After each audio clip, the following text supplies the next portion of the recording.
जी, अस्सलाम वालेकुम। I hope आप सब खैरियत से होंगे।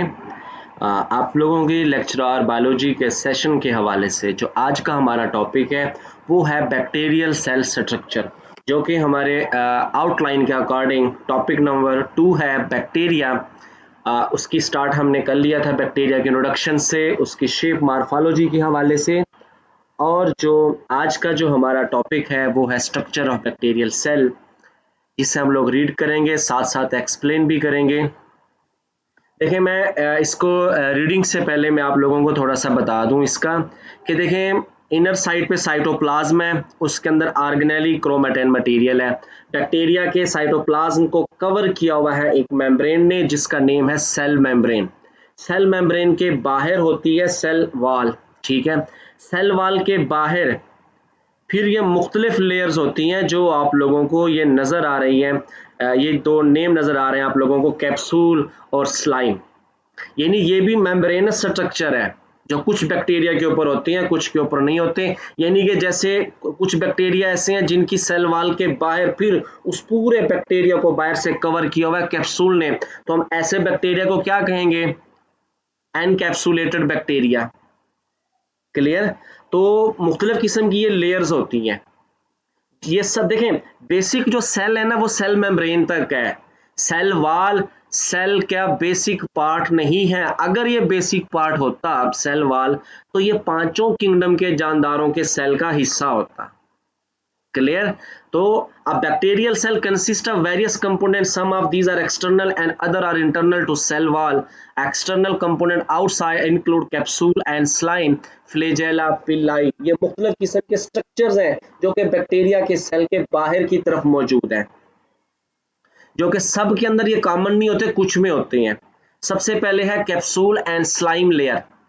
अब कैप्सूल क्या होता है कि बैक्टीरिया एक स्टिकी सब्सटेंस सेक्रीट करता है जो कि उसकी सेल वॉल को बाहर से कवर कर लेता है, हम उसे क्या कहते हैं? कैप्सूल। और कुछ सेल के बाहर क्या होती है? स्लाइम की लेयर होती है।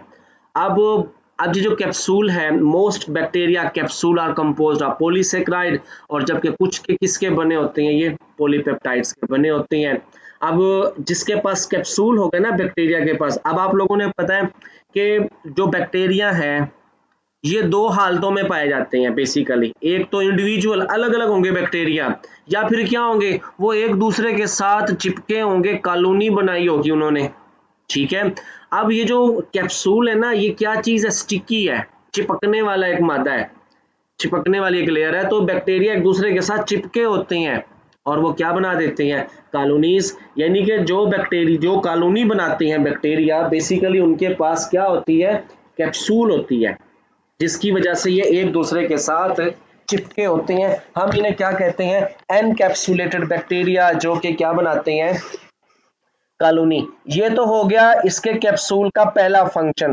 दूसरा फंक्शन क्या है जी? आप लोग पढ़े और बताएं। ये लास्ट लाइन है सेकंड पैराग्राफ की, जो आप लोगों को स्क्रीन पे नजर आ रहा है, इसको रीडिंग करें।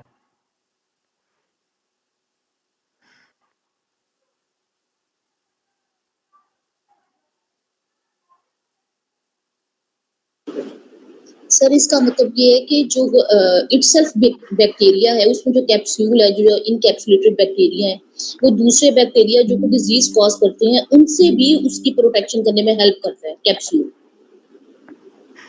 Exactly exactly.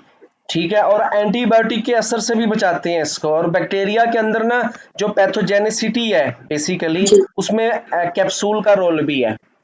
Disease causing power को, डिजीज काजिंग एफिनिटी को हम क्या कहते हैं? पैथोजेनिसिटी कहते हैं। ये देखे ना, हम कहेंगे भी फलां बैक्टीरिया पैथोजन है, ठीक है, तो कहेंगे जी भाई ठीक है, इसके अंदर डिजीज काजिंग जीन्स वगैरह है। इसके अलावा और क्या चीज इंपॉर्टेंट है जिसकी वजह से ये पैथोजन बना हुआ है? कैप्सूल है। ठीक है, उसके बाद है फ्लैजेला। देखें, बैक्टीरिया की ना सेल मेम्ब्रेन है जो खास तौर पे सेल मेम्ब्रेन के अंदर की जानिब, सेल मेम्ब्रेन के अंदर की जानिब किसी भी जगह खास किस्म की प्रोटीन्स होती हैं, वो एक स्ट्रक्चर बनाए हुए होती हैं, उसे कहते हैं बेसल बॉडी। वहां से फ्लैजेलिन प्रोटीन एक धागा नुमा शक्ल में निकला होता है बाहर, हम उसे क्या कहते हैं? Flagella. Most bacteria are motile and organ of locomotion are hair like helical cytoplasmic appendages. देखिए इसे क्या नाम दे रहा है, साइटोप्लाज्मिक अपेंडेज। अपेंडेजेस कहते हैं निकला हुआ हिस्सा, ठीक है। अब साइटोप्लाज्म में क्या है कि भाई इसकी जो ओरिजिन है वो साइटोप्लाज्म की तरफ है।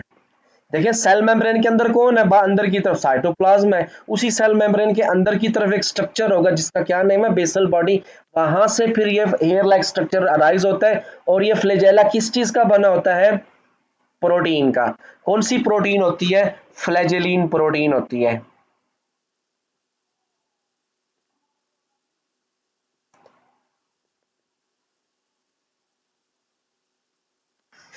अच्छा आप लोगों ने शायद देखता हूं मैं आगे, ये टॉपिक मौजूद है आगे या नहीं, नहीं है इसमें। यहीं से आप लोग ना देखिए, मैं यहाँ पे आप लोगों को बताता हूँ, फिर आप लोगों ने फर्स्ट ईयर की बुक से ना डायग्राम भी ये डायग्राम बनानी है। फर्स्ट ईयर की बुक से ना आप लोगों ने इसका नेम मैच करना है,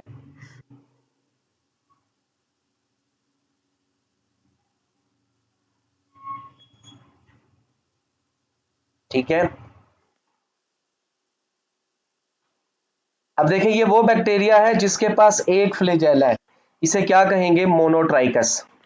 अब एक टर्म आती है ट्राइकस की, कि बैक्टीरिया जिसके पास फ्लैजेला होता है हम उसे क्या कहते हैं, ट्राइकस कहते हैं, ठीक है। तो ये क्या होगा, मोनोट्राइकस, जिसके पास सिर्फ एक फ्लैजेला होगा। ये बात समझ आई आप लोगों को। जी सर। दूसरा बैक्टीरिया वो होगा जिसकी एक पोल पे टफ टफ फ्लैजेला, गुच्छा हो फ्लैजेला का, एक से ज्यादा अटैच हो, हम इसे क्या कहते हैं, लोफोट्राइकस। क्या कहते हैं, लोफोट्राइकस। जिसके दोनों पोल पे फ्लैजेला हो, इधर भी और इधर भी गुच्छे की शक्ल में हो, हम उसे क्या कहेंगे, एम्फीट्राइकस। और जिसकी तमाम तरफ फ्लैजेला पूरी अराउंड सराउंड द बॉडी, हम ऐसे बैक्टीरिया को क्या कहेंगे, पहला क्या है, मोनोट्राइकस, दूसरा क्या है, लोफोट्राइकस, तीसरा क्या है, एम्फी। एम्फीट्राइकस, चौथा कौन सा, पेरिट्राइकस। कौन सा, पेरी। पेरिट्राइकस, ठीक है। और अच्छा आप लोगों ने ना, ये तो चलो हमारे पास बीएससी की बुक है, बॉटनी ए है, आप लोगों ने ना इसके इससे रिलेटेड इंफॉर्मेशन, सेल वाल है, सेल मेंबर, कोई भी टॉपिक आता है और आप लोगों को पता है कि ये एफएससी में भी है, तो एफएससी की बुक को भी फॉलो करना है।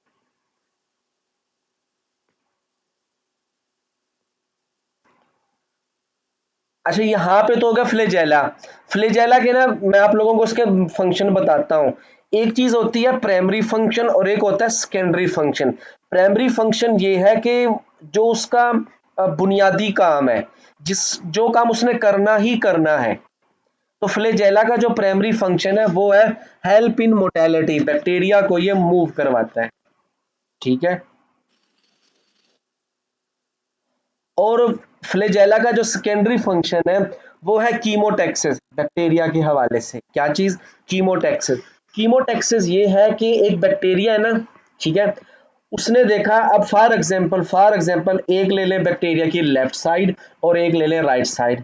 लेफ्ट साइड पे कोई फूड केमिकल पड़ा है, खुराक पड़ी है, तो बैक्टीरिया का जो फ्लैजेला है ना, ये बैक्टीरिया का सेंस ऑर्गन भी है, सेंसरी स्ट्रक्चर भी कहते हैं। ये केमिकल स्टिमुलस को डिटेक्ट भी करता है, तो ये फौरन क्या करेगा, फूड केमिकल स्टिमुलस को डिटेक्ट करेगा और बैक्टीरिया और मूव करेगा, बीट करेगा, उस बैक्टीरिया को फूड की तरफ खींच के ले जाएगा।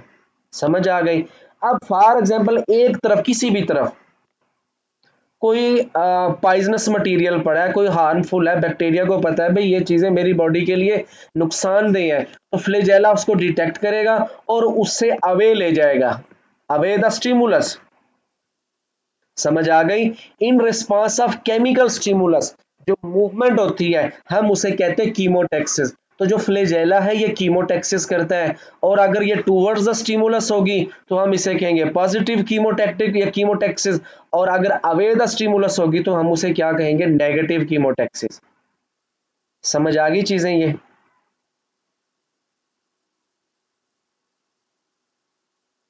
आवाज आ रही है मेरी जी आप जी, लोगों को। आ गई समझ। अच्छा उसके बाद है पिलाई, इसे पिल्ली भी पढ़ते हैं, पिलाई भी पढ़ते हैं, fimbriae. The motile as well as non motile species possess some hollow filamentous rod like appendages called pili or fimbriae. They are composed of pyline protein. They are concerned with cell to cell attachment. देखें, एक bacteria दूसरे bacteria के साथ जब आमने सामने आते हैं, जब इन्होंने कॉन्जुगेशन करना होती है, अपने जेनेटिक मटेरियल को एक्सचेंज करना है, तो बैक्टीरिया दूसरे बैक्टीरिया के साथ अटैच होता है। ठीक है, दूसरे के साथ क्या होगा, अटैच होगा, उसकी पिल्लाई अटैच होगी, और इस पिल्लाई के जरिए क्या करेंगे, ये एक दूसरे के साथ जेनेटिक मटेरियल को एक्सचेंज करेंगे। ये ऐसे ही है, अभी ना आप लोग अपने दोनों हाथों को ना, जो मिडल फिंगर है, एक दूसरे के सामने करें, हाथ को समझे आप लोग बैक्टीरिया, और मिडल फिंगर को समझे ये पिल्लाई, तो पिल्लाई पिल्लाई से अटैच है, तो इस बैक्टीरिया का जेनेटिक मटेरियल इसी पिल्लाई के जरिए दूसरे में जाएगा, दूसरा इसमें आएगा, और ये क्या हो गई, इनकी जेनेटिक मटेरियल की एक्सचेंज हो गई। तो बैक्टीरिया एक दूसरे के साथ जेनेटिक मटेरियल की एक्सचेंज पिल्लाई की मदद से करते हैं। क्या लिखा हुआ, एफ पिलस और sex pilus are involve in bacterial mating during sexual reproduction. तो बैक्टीरिया की जो सेक्सुअल रिप्रोडक्शन है, बैक्टीरिया के अंदर प्रॉपर या ट्रू सेक्सुअल रिप्रोडक्शन नहीं पाई जाती, लेकिन बैक्टीरिया की जो सेक्सुअल रिप्रोडक्शन है, बेसिकली वो जेनेटिक रिकम्बिनेशन की फॉर्म में है। और जेनेटिक रिकम्बिनेशन में एक आ जाता है ट्रांसफॉर्मेशन, एक आ जाता है ट्रांसडक्शन, और एक आता है कॉन्जुगेशन, जिसे हम लोग आगे पढ़ेंगे।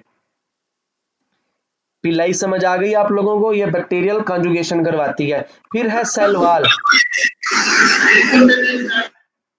सेल वाल को आप लोग रीड करें, चलें। सर ये आ तो गई है, लेकिन ये एफ फैक्टर ये जो पढ़ा है ना, इसके बारे में बहुत डिटेल से पूछा गया होता है अक्सर लेक्चर्स में। एफ से मुराद है फर्टाइल, बताता हूँ बेसिकली। ठीक है, जिसके अंदर देखें, जिसके पास एफ फैक्टर वो होता है जो जेनेटिक सेल के अंदर, ठीक है, जो बैक्टीरिया के जेनेटिक मटेरियल को पिल्लाई की तरफ खींच के ले जाता है। ये मैं आप लोगों को दिखा भी देता हूं। जिसके पास होता है उसे कहते हैं पॉजिटिव, जिसके पास नहीं होता हम उसे कहते हैं एफ नेगेटिव बैक्टीरिया। तो पॉजिटिव से ये नेगेटिव की तरफ जाता है जेनेटिक मटेरियल। ये अभी आ जाएगा, जेनेटिक रिकम्बिनेशन में है ये टॉपिक।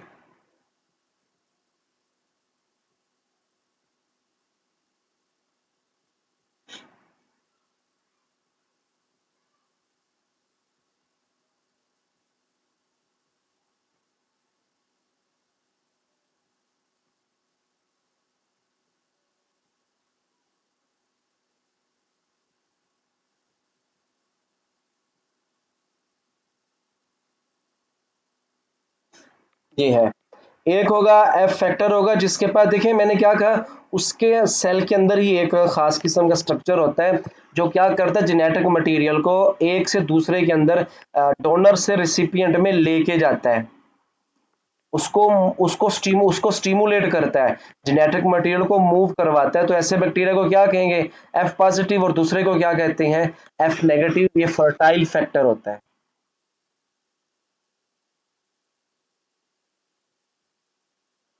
जी, उसके बाद हम वापस चलते हैं। सर ये फर्टाइल फैक्टर सब बैक्टीरियाज में होगा या किसी किसी में होता है, और जिनमें होता है वही फर्टिलिटी कर सकते हैं? एग्जैक्टली, सब में नहीं होता ये। ठीक ठीक देखिए, जिसके पास नहीं है वो एफ नेगेटिव है। ठीक।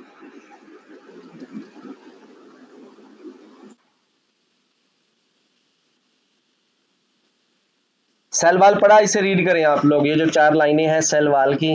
फिर ग्राम पॉजिटिव ग्राम नेगेटिव का मैं थीम समझाता हूँ।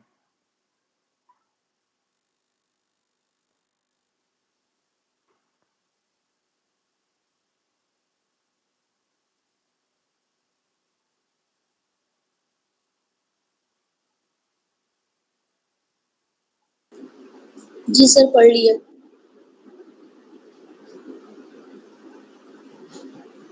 समझ आ गई? जी सर। अब उसके बाद है gram positive gram negative bacteria. ये जो ग्राम पॉजिटिव ग्राम नेगेटिव है, ये बेसिकली इनकी सेल वाल की कंपोजिशन की बेस पे है। ठीक है, देखें यहाँ पे ना हम थोड़ा सा जर्नल मैं इसका व्यू देता हूँ आप लोगों को, कि बेसिकली ना आप लोगों ने भी देखा प्रैक्टिकल वर्क में जिसने रिसर्च की हुई है, कि बहुत सारी चीज़ें ऐसी हैं जिन्हें हमें स्टडी करने के लिए उनको विजिबल करना पड़ता है, और विजिबल करने के लिए ना स्टेन यूज़ किए जाते हैं मुख्तलिफ कलर्स के।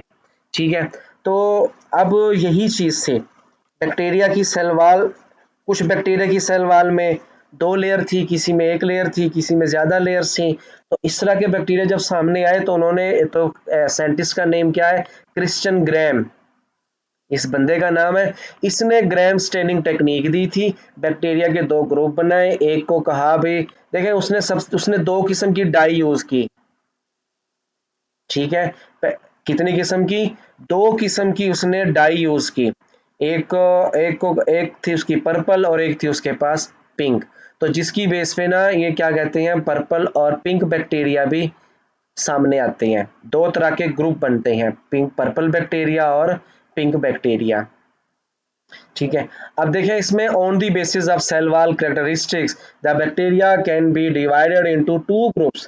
पहला ग्रुप कौन सा है, हमारे पास ग्राम पॉजिटिव बैक्टीरिया, और दूसरा कौन सा है, ग्राम नेगेटिव बैक्टीरिया, ठीक है। कौन कौन से, ग्राम पॉजिटिव और ग्राम नेगेटिव बैक्टीरिया। अब उसने ना 2 किस्म की डाई यूज की। सबसे पहले उसने ले लिया, उसने क्या लिया, कितनी किस्म की डाई यूज की, याद रखिएगा 2 किस्म की।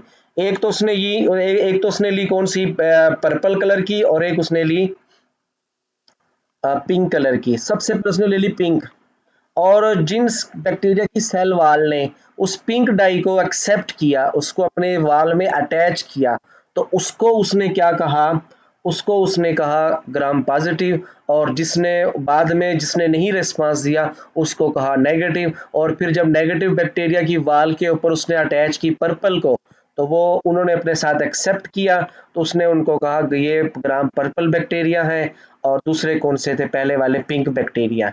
एक जो पिंक बैक्टीरिया थे वो है पॉजिटिव, और जो पर्पल बैक्टीरिया है वो क्या है, नेगेटिव बैक्टीरिया। समझ आ गई।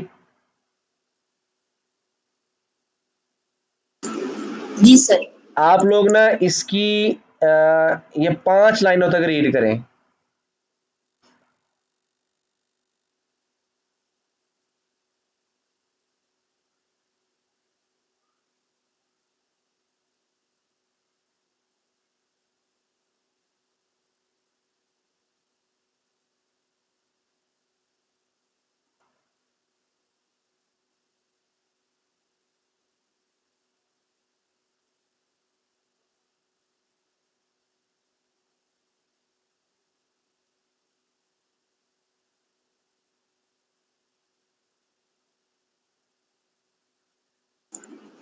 जी सर, रीड कर लिए।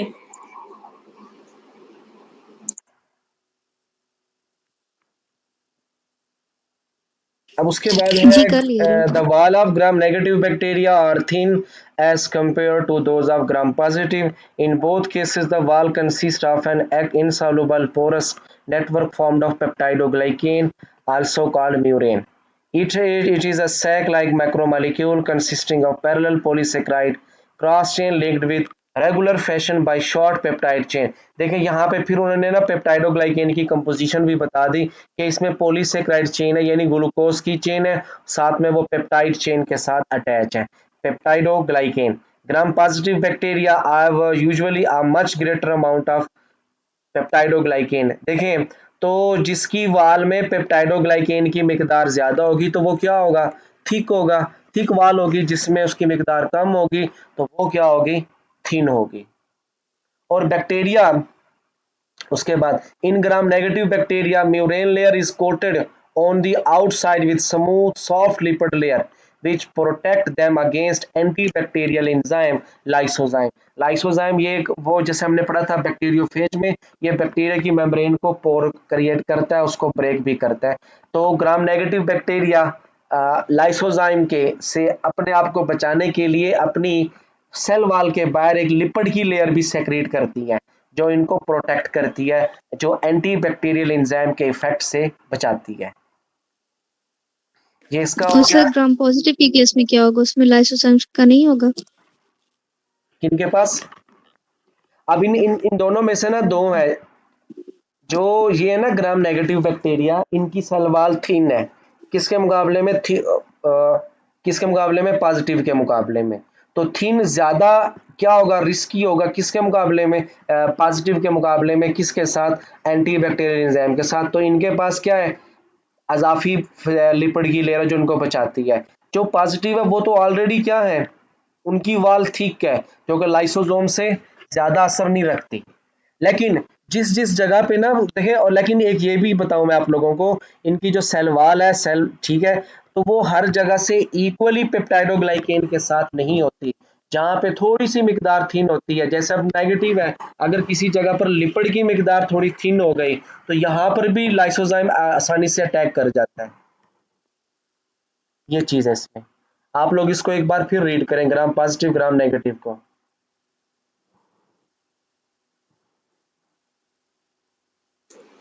सर मतलब ये कि आप कह रहे हैं कि ग्राम पॉजिटिव बैक्टीरिया में भी ये पॉसिबिलिटी है कि उनपे भी लाइसोजाइम की एक्टिविटी हो सकती है।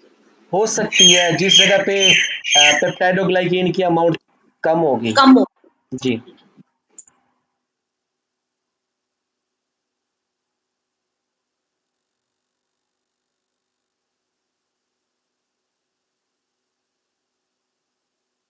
इसे एक बार पढ़ें आप लोग इस सारी को।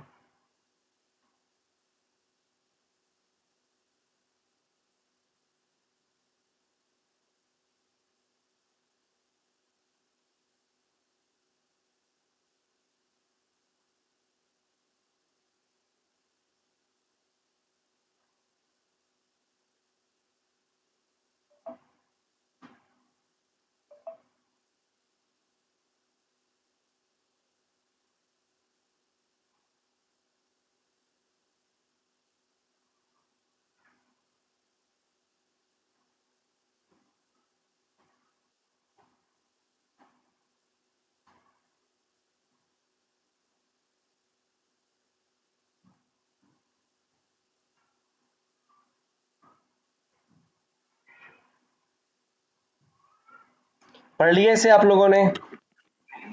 जी सर। दूसरा जी। हमारे पास है साइटोप्लाज्मिक मेम्ब्रेन। ये बैक्टीरिया की सेल मेम्ब्रेन है, जो कि सेल वाल से नीचे होती है। और सेल मेम्ब्रेन वैसी है, ये क्या चीज़ है, सेमी परमिएबल होती है, फास्फोलिपिड की बनी होती है, प्रोटीन भी इसमें इम्बेडेड होती है। और फास्फोलिपिड किस तरह होती है आप लोगों को पता है, फ्लूइड मोज़ेक मॉडल के अकॉर्डिंग ये बाई लेयर होती है, किसकी, फास्फोलिपिड की। और उसमें प्रोटीन मॉलिक्यूल इम्बेडेड होते हैं। और देखें ये मोस्ट इंपॉर्टेंट लाइन है कि it also act as site of sir energy. आपकी आवाज बहुत ज्यादा कट रही है। अब आई मेरी आवाज आप लोगों को, आवाज आ रही है मेरी? जी सर आ रही है। अच्छा देखें, अब वो साइटोप्लाज्मिक मेम्ब्रेन में जो लास्ट लाइन है ये मोस्ट इंपॉर्टेंट है, इसे आप लोग समझिएगा कि it also act as site of energy production and attachment for the bacterial DNA. अब देखें कि यहाँ पे दो बातें कर रहे हैं बैक्टीरिया सेल मेम्ब्रेन की, बैक्टीरिया की सेल मेम्ब्रेन, कि बैक्टीरिया की सेल मेम्ब्रेन वो जगह है जहाँ पे ये अपनी एनर्जी भी बनाता है, और ये वही जगह है जहाँ पे ये अपने डीएनए की अटैचमेंट करवाता है, और अपने डीएनए की रेप्लिकेशन भी करवाता है। कैसे?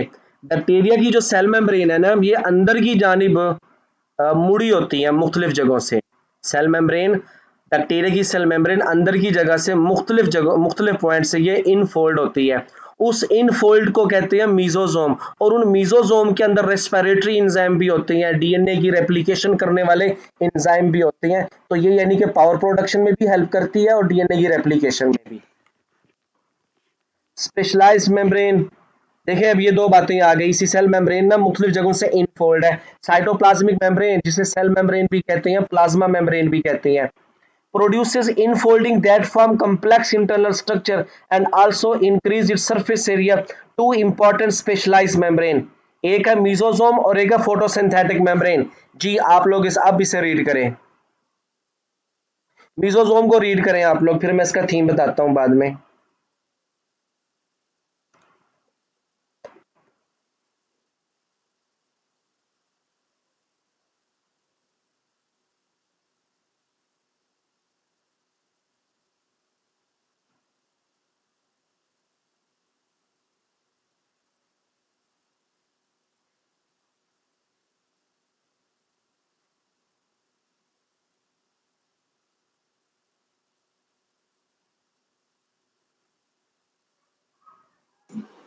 जी सर, रीड कर लिए। तो यानी मीजोजोम क्या होती है, इनफोल्डिंग होती हैं जिसके अंदर सेल डिवीजन के हवाले से इंजाइम होते हैं अपने रेस्पिरेशन करने के लिए भी। और ये और यही सेल मेम्ब्रेन मुख्तलिफ जगहों से ना फोल्ड होके शीट की तरह लंबे लंबे स्ट्रैंड से बनाए होते हैं, जिनके अंदर फोटोसिंथेटिक एंजाइम्स भी होते हैं, जो इनके जिनके अंदर फोटोसिंथेटिक पिगमेंट भी फोल्ड हुए होते हैं, जो कि इनकी फोटोसिंथेसिस में हेल्प करते हैं। बैक्टीरिया के अंदर पाए जाने वाले क्लोरोफिल को क्या कहेंगे, बैक्टीरियो क्लोरोफिल कहते हैं। उसके बाद साइटोप्लाज्म है, the cell material bound by cytoplasmic membrane, हम उसे क्या कहते हैं, साइटोप्लाज्म कहते हैं, जिसके अंदर इसके मुख्तलिफ किस्म की ऑर्गेनेली और लिक्विड मौजूद होता है, लिक्विड को हम कहते हैं साइटोसोल, और इसी के अंदर न्यूक्लियर मटेरियल इसके अंदर डिस्पर्स होता है सेंटर में, और साथ में प्रोटीन मुख्तलिफ किस्म के राइबोसोम मौजूद होते हैं, ऑर्गेनेलीज मौजूद होती हैं, ये सब चीज़ें इसके अंदर आ जाती हैं। उसके बाद है साइटोसोल, साइटोप्लाज्म में जो लिक्विड पार्ट होता है उसे कहते हैं साइटोसोल। ठीक है, cytosol is a complex concentrated solution of inorganic acid, amino acids, protein, peptide, nitrogenous base, यानी कि जितने भी लाइफ को मेंटेन करने वाले कंपाउंड्स हैं जो कि एक सेल के अंदर होने चाहिए, वो किस में मौजूद होते हैं, सेल के साइटोसोल में मौजूद होते हैं, यहीं पे इनके केमिकल रिएक्शन चलते हैं। राइबोसोम क्या होते हैं, राइबोसोम ये आरएनए प्रोटीन बॉडीज है, इन्हें हम न्यूक्लियो प्रोटीन पार्टिकल्स भी कहते हैं, एक लफ्ज आता है न्यूक्लियो प्रोटीन पार्टिकल्स। ठीक है, और ये साइटोप्लाज्म के अंदर मौजूद होती हैं। और इसी तरह देखें, अब आप लोगों को इसका फर्क बताता हूँ। राइबोसोम के बेसिकली दो हिस्से होते हैं, ये प्रोकैरियोटिक है, जब यूकैरियोटिक आएगा वहां पे फिर मैं यूकैरियोटिक का बताऊंगा। प्रोकैरियोटिक राइबोसोम के दो हिस्से होते हैं, लार्जर पार्ट और स्मॉलर पार्ट। लार्जर पार्ट होता है 50s का और स्मॉलर पार्ट होता है उसका 30s का। ठीक है, और जिस वक्त ये दोनों अटैच होंगे तो कितने बने, ये 70। अब इनका जो फर्क रह गया 10 यूनिट का, वो कहाँ गया, कोई मेंबर जवाब दे इस बात का।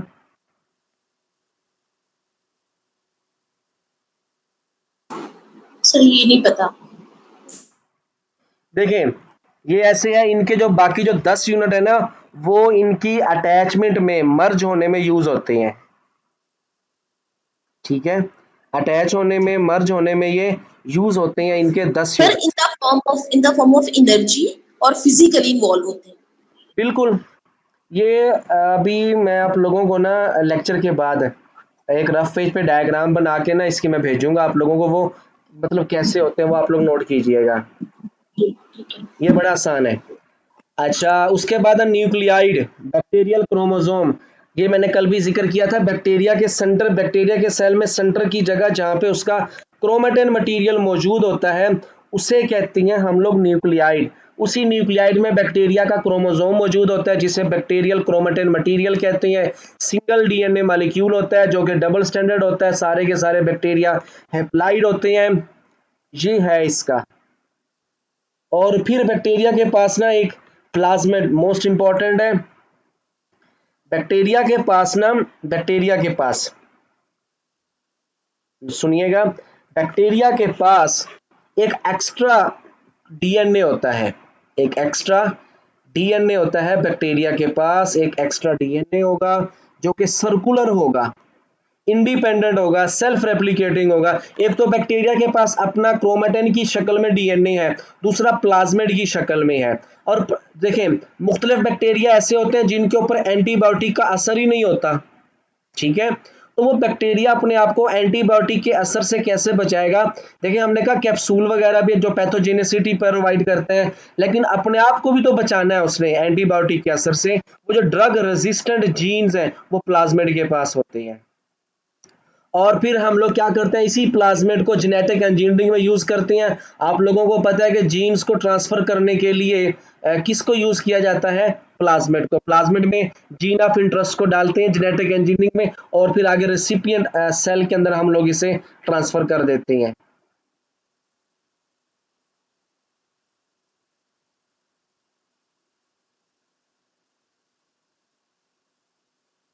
समझ आ गई आप लोगों को? ये प्लाज्मिड को रीड करें, चलें आप लोग अब प्लाज्मिड को रीड करें, फिर अपना क्वेश्चन पूछें।